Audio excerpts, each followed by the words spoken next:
Olá pessoal, meu nome é Yuri Nunes Silva, sou sócio-diretor da Brasil Design Group e hoje vou estar palestrando sobre comunicação com designers.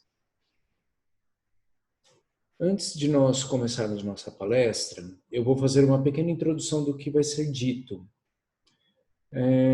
Então, dentro do mercado de joias, nós podemos ter dois tipos de desenvolvimento de novas peças.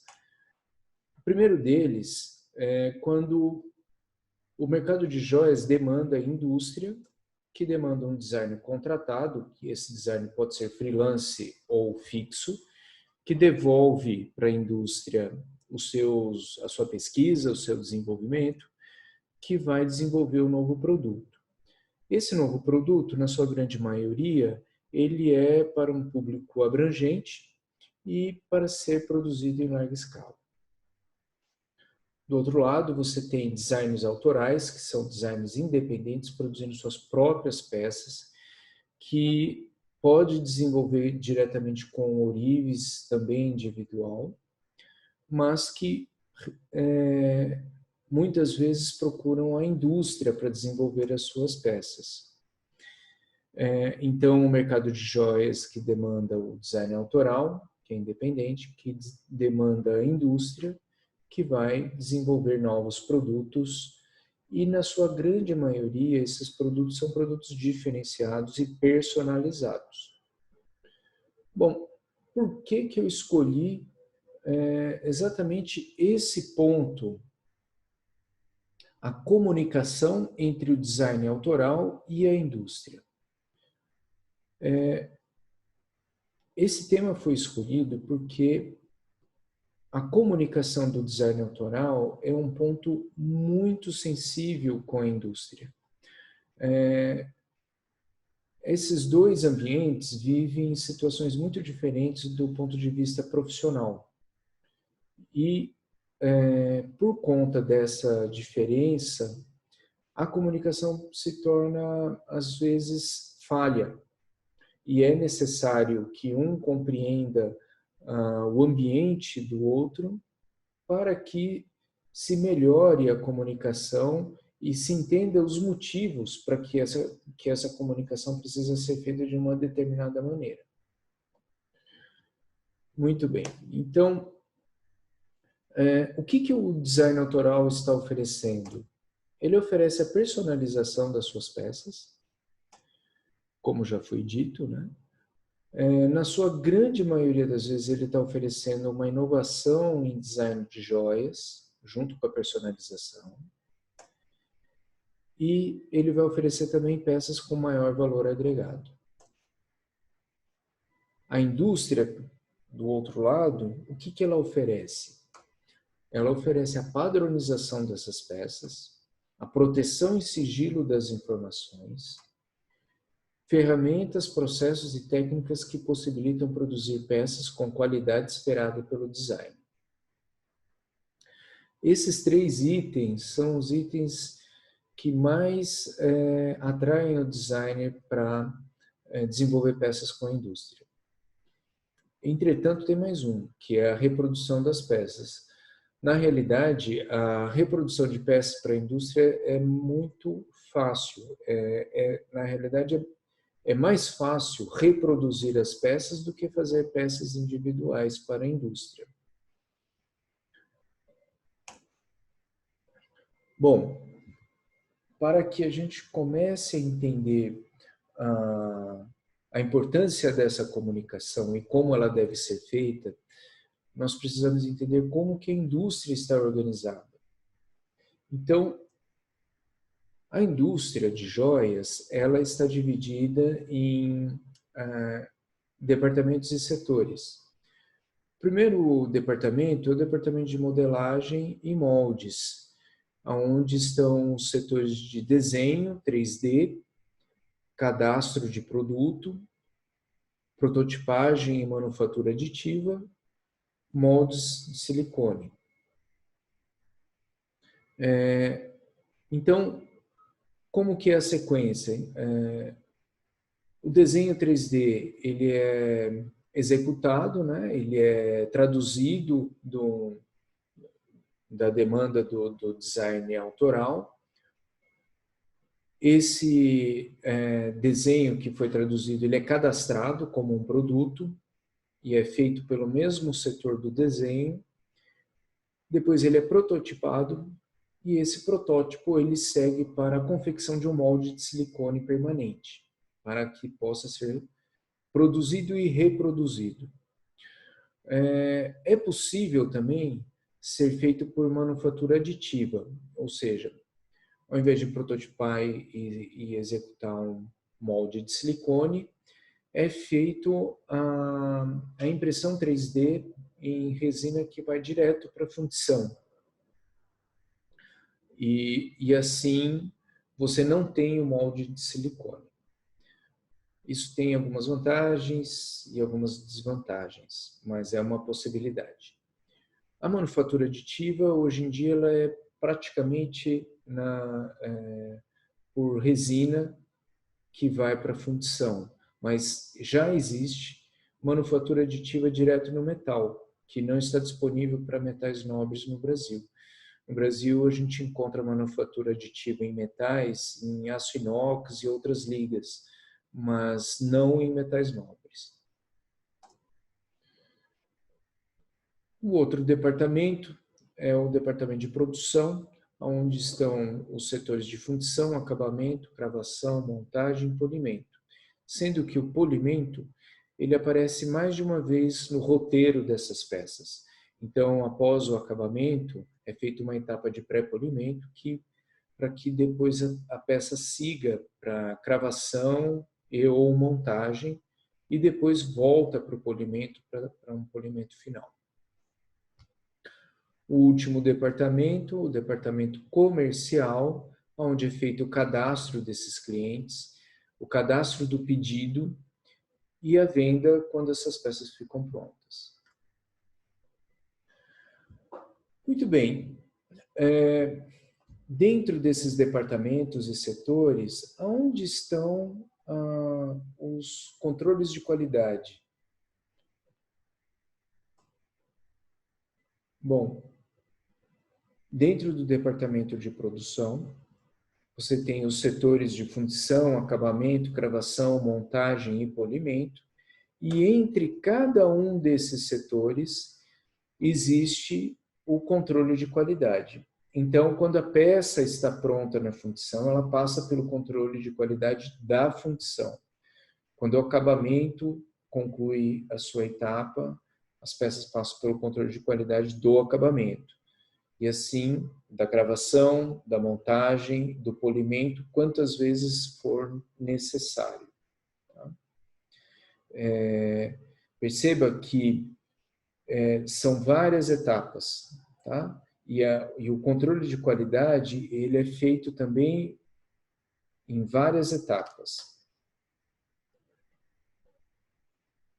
Bom, para que a gente possa compreender como esse controle de qualidade funciona, como ele está organizado e qual a importância dessa comunicação para esse controle de qualidade, a gente precisa definir o que é qualidade. Então, o que é qualidade? Qualidade, a melhor definição para qualidade é adequação ao uso. Nós conhecemos, sabemos essa definição vai trazer segurança para o que o designer espera da indústria e o que a indústria vai oferecer para o design. Sem isso, se torna uma coisa subjetiva e com objetivos, às vezes, inatingíveis. Então, o conhecimento da definição da qualidade é de extrema importância para dar segurança ao trabalho dessas duas partes. Então, é adequação ao uso, e essa adequação ela pode ser uma adequação física, como, por exemplo, o aro de um anel. Eu preciso que o aro seja aro 19, então ele precisa estar com a medida dimensional, a medida física do aro 19. A outra adequação física é o formato, o aspecto da peça, né, que foi desenhado sendo respeitado, se a cravação está sendo feita a cravação correta, se a peça tem um espaço, se esse espaço está no dimensional correto, se a peça inteira está no dimensional correto. A adequação por expectativa, ela trata de uma parte mais subjetiva da qualidade. E ela vai estar mais relacionada com status e preço e valor agregado. Então, um bom exemplo para adequação por expectativa, imagine a seguinte situação: você precisa se locomover da sua casa para algum outro lugar. Mas você precisa ir rápido, precisa ir da sua casa para esse outro lugar, não importa como, mas você precisa chegar rápido. Então, muitas vezes, o metrô, um ônibus, um táxi, um Uber, vai ser muito adequado, vai satisfazer o que você está esperando. Então, você vai conseguir sair da sua casa e chegar no outro lugar rápido, com eficiência. Agora, imagine uma segunda situação. Você está casando ou você está indo para um evento muito importante. Você precisa chegar rápido, mas se você for de metrô, de ônibus, ou de Uber, ou de táxi, talvez não pegue bem, porque não vai estar te conferindo status. E, nesse caso, é melhor você fazer essa locomoção com um carro de luxo, um carro que vá te transferir status. Então, veja que nesse caso, o Uber ou um meio de locomoção rápida não serve mais.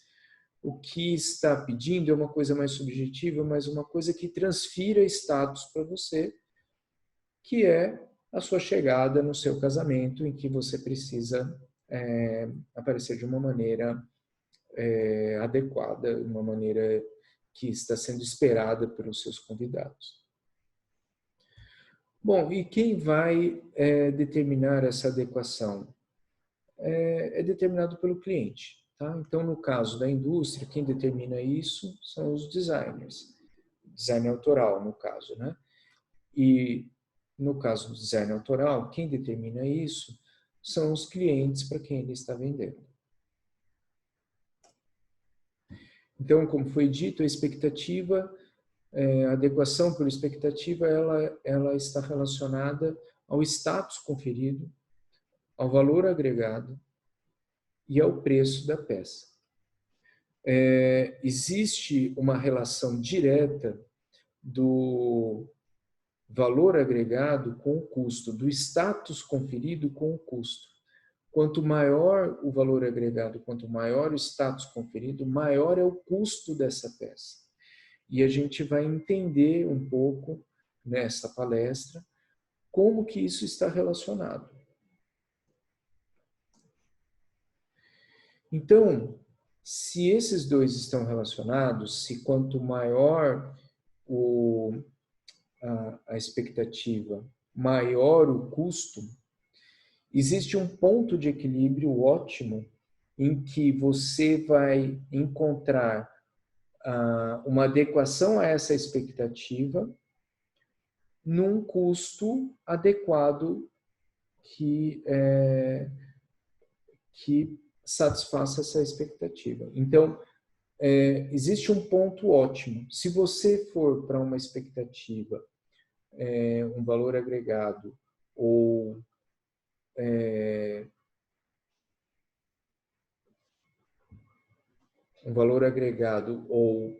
uma expectativa muito alta, o custo também vai ser proporcional. O custo também vai ser muito alto. E, para isso, existe um equilíbrio. Se você também for com um custo muito baixo, a sua expectativa vai ter que ser muito baixa também. Então, esse ponto de equilíbrio é fundamental para que a indústria possa fazer o que o design está esperando e o design também saiba o que esperar da indústria. E tudo isso é feito através de uma comunicação eficiente. Muito bem. Para que a gente possa entender esse controle, como que funciona esse controle de qualidade, a gente precisa também entender um pouquinho o processo que a indústria utiliza e quais as complicações que esse processo traz. Então, o processo na grande maioria das vezes, a indústria utiliza o processo por fundição. A fundição nada mais consiste em fazer o derramamento ou vazamento de metal líquido em um molde. Parece bastante simples, mas existe uma faculdade de engenharia metalúrgica com mestrado, doutorado, que estudam exatamente a metalurgia de metais nobres, de outros metais, como eles se comportam quando ele solidifica para dar a forma durante a fundição. Existe uma série de fenômenos que estão ocorrendo, que eu não vou falar, não é tema dessa palestra, mas existe uma série de fenômenos que estão ocorrendo que interferem nessa solidificação e vai interferir também na forma final dessas peças. Bom, o nome do processo é microfundição por cera perdida. Nós temos a confecção, para vocês entenderem um pouquinho as etapas. Antes um pouco aqui do molde de silicone é feito um protótipo, que é positivo. A partir desse protótipo é feito um molde de silicone que é negativo da peça. Injeta-se cera nesse molde de silicone e sai uma peça em cera no positivo, que é o positivo da peça. Com essa cera são produzidos moldes de gesso mais sílica, que é o negativo da peça. E aí sim é vazado o metal, que ao solidificar vai resultar nas peças aí positivo. Posterior a tudo isso vai ser o corte, lixar, ajustar, pré-polir, cravar, montar e o polimento final. Muito bem. Aqui é uma micrografia de uma peça cortada da época que eu dava consultoria, isso há 15 anos atrás. Nesse caso, o cliente havia pedido para que eu fizesse um estudo para entender o que estava acontecendo, porque haviam defeitos recorrentes e a gente estava buscando a solução desses defeitos. Então, nessa micrografia foi uma surpresa, pois apareceram quase todos os defeitos possíveis que pode aparecer numa peça. Então, poros por gases, inclusão de óxido, que é uma sujeira que vai junto com o metal. Poros por contração, que é um tipo de defeito intrínseco do material e que ele não tem como ser eliminado, ele deve ser contornado. E ele não, porque ele faz parte das propriedades do material.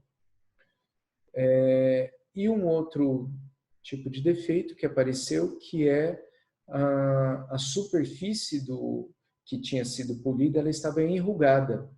E isso acontece muito em materiais moles. Quando ele é polido, pode acontecer um enrugamento por encruamento desse material. Então,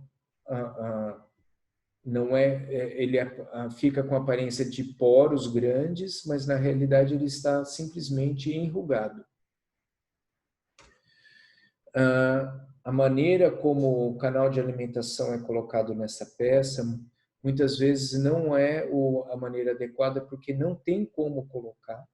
Se fosse colocar todos os canais de alimentação, talvez a peça fosse inviável, seria mais fácil fazer a peça por usinagem do que por fundição. Então, é escolhido a melhor maneira, mas às vezes essa melhor maneira não é a ideal, e isso faz com que a gente precise contornar aquele defeito de poros por contração de uma outra maneira que não pela posição do canal de alimentação. As peças, elas resfriam de maneira desigual, então as bordas resfriam mais rápido, o canal de alimentação resfria mais lentamente, o que é esperado e programado para se contornar alguns defeitos. Mas, por outro lado, a peça ela irradia esse calor que vai interferir em outras peças e pode causar defeito em outras peças apenas por estar irradiando esse calor durante a solidificação. Os gases que estão sendo gerados durante a fundição também precisam ser eliminados sem que eles criem bolhas nas peças que estão sendo fundidas, tá? Que é o caso aqui dessa foto. No caso, é uma peça de prata.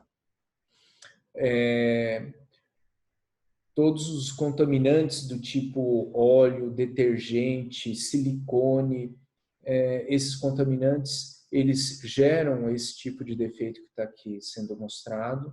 Então, isso faz necessário você ter uma sala totalmente limpa e isenta de gordura, de detergente ou de qualquer outro contaminante, para que não ocorra defeitos desse tipo durante a fundição. Bom, além disso, podem ocorrer defeitos de montagem e cravação. Defeitos de montagem pode ser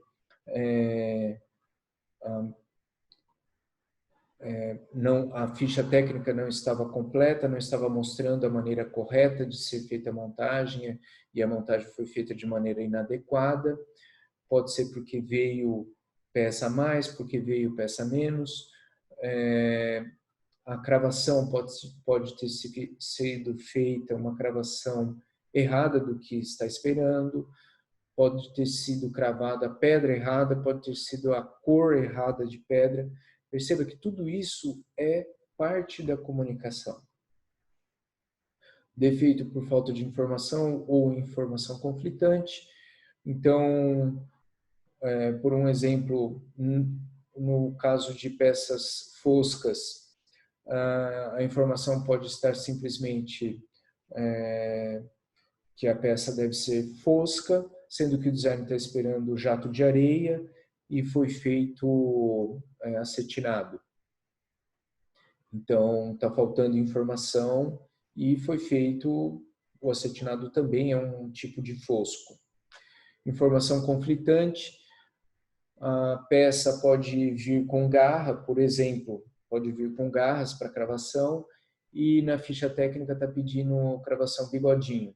São informações conflitantes. O funcionário, ele está lá para executar, ele não está lá para escolher alguma coisa ou para fazer uma decisão. Muitas vezes ele questiona, né? Mas ele também não está lá para questionar, ele está lá para receber o serviço e executar.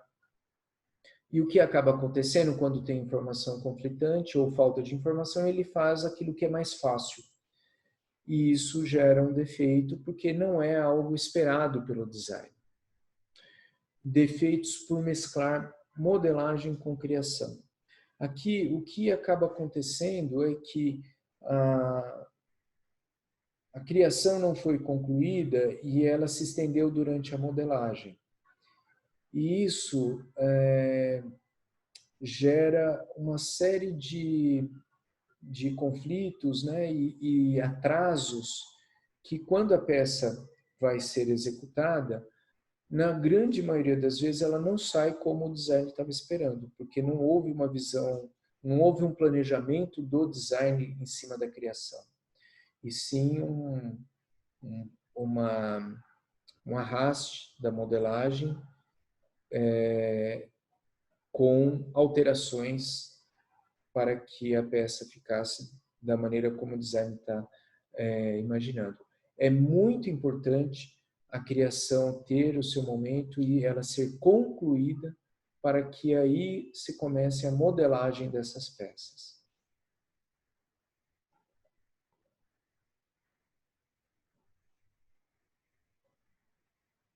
Bom, um exemplo aqui de defeitos ou equívocos que podem um desenho com falta de informações pode levar. Então, por exemplo, nesse caso, esse desenho ele resultou numa peça modelada desse tipo.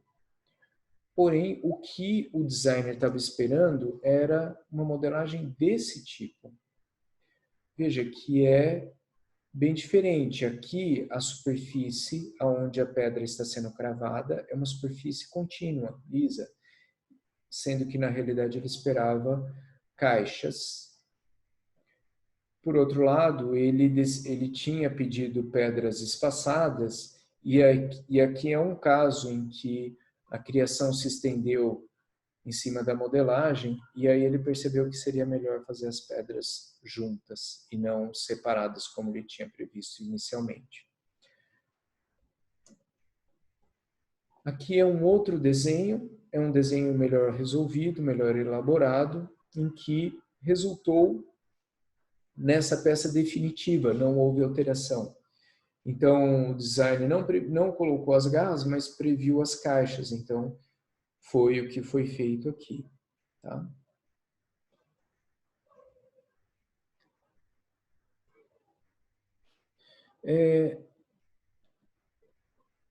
Continuando na organização da empresa, como que a indústria está organizada quanto aos controles de qualidade?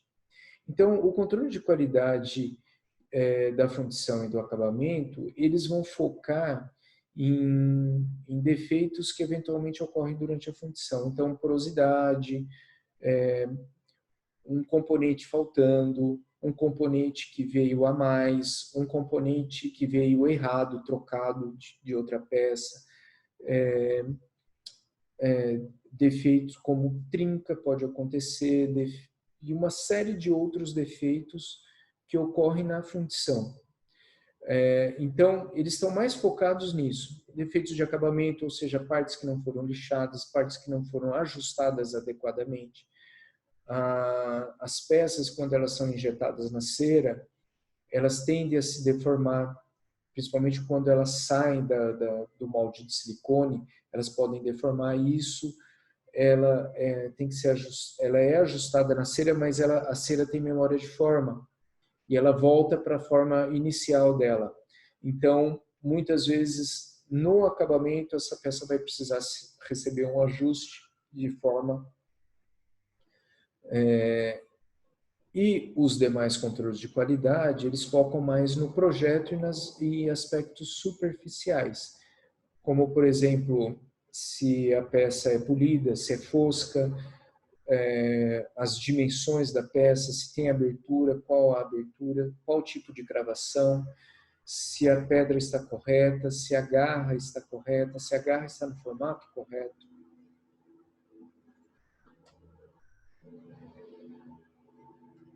Bom,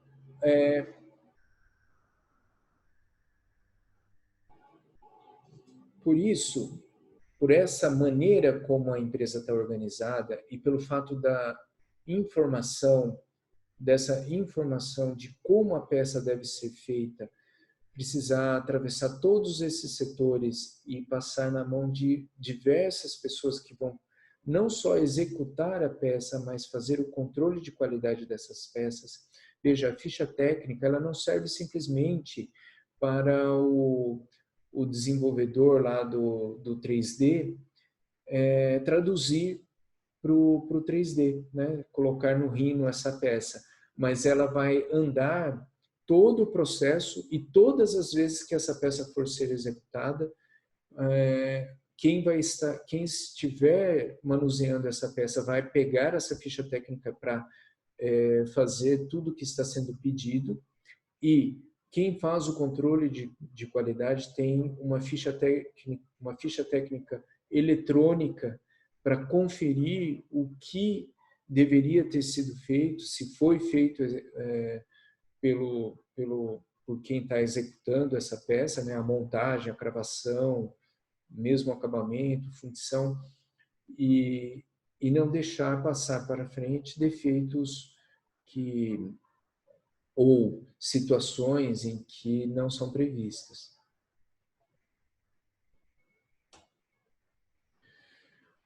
Bom, aqui é uma ficha técnica, um exemplo de ficha técnica.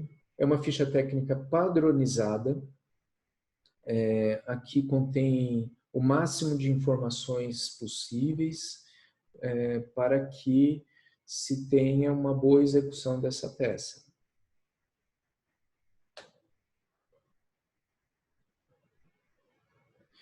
É muito importante nessa comunicação, para que essa comunicação seja eficiente, o uso dessa ficha técnica da maneira correta.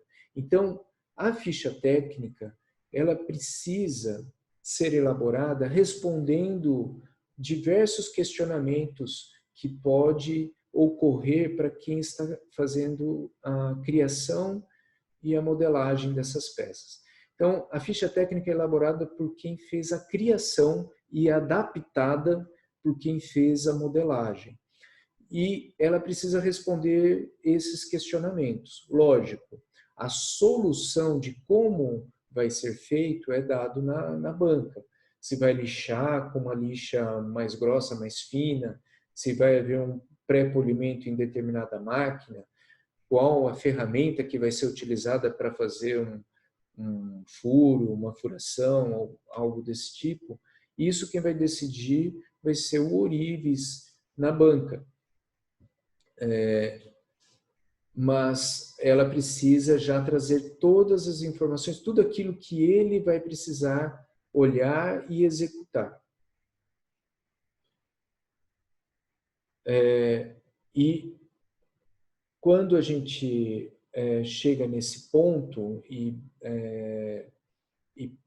aonde é dito que essa comunicação ela é atravessada pela a produção como um todo e passa na mão de diversas pessoas, a criação durante a modelagem ela resulta numa ficha técnica muitas vezes inadequada ou com falta desses questionamentos, falta de informação. Então, isso só vai colaborar para atrasar todo o projeto e para atrasar ainda mais a produção, porque muitas vezes acabam se descobrindo coisas que são quase que impossíveis de serem feitas ou que não funcionam da maneira correta e precisa voltar para a modelagem. Sendo que se a criação foi bem elaborada, né, as etapas de criação, então você resolver como a peça vai ser no final, abertura, enfim, você ter o objetivo da peça ser preservado, saber o que você quer no final dessa peça que está sendo desenvolvida e colocar isso na ficha técnica de criação vai ajudar bastante a eliminar etapas. Lógico, a modelagem vai fazer algumas alterações para adequar aquele desenho. Essas alterações podem ser questionadas e alteradas pelo design, mas o que não pode é haver a criação da peça, né? A peça estar sendo criada junto com a modelagem. Isso atrapalha bastante.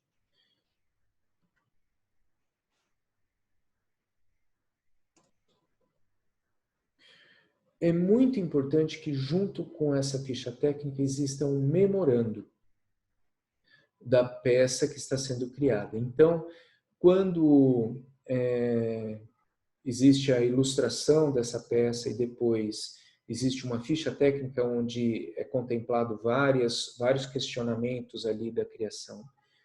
É muito importante um memorando relatando e descrevendo tudo que precisa ser, que é importante nessa peça. Pois, muitas vezes no desenho e na ficha técnica não responde tudo. E o memorando, ele traz essas informações. O memorando também não vai responder, vai longe disso. A ficha técnica com o memorando é o complemento perfeito, pois o memorando vai traduzir aquilo que o design está esperando e os pontos chaves daquela peça para quem estiver manuseando. E veja, confiar que uma pessoa vai lembrar disso ou vai estar falando para o Orives é muito arriscado, porque aí é quando ocorrem os erros e a peça chega de maneira inadequada para o design que está desenvolvendo e não atende as expectativas dele, e aí vai estar fora do controle de qualidade. Percebe que a comunicação inicial da criação, essa criação ser feita no tempo certo e ser descrita numa ficha técnica e num memorando é fundamental para o sucesso do projeto.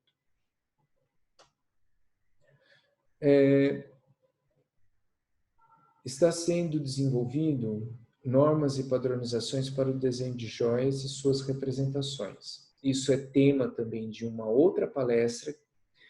Essa outra palestra vai ser dada pela Engrácia e essa padronização vai ser fundamental para que essa comunicação tenha uma padronização. Hoje, a comunicação não tem padronização. O que tem padronização são os elementos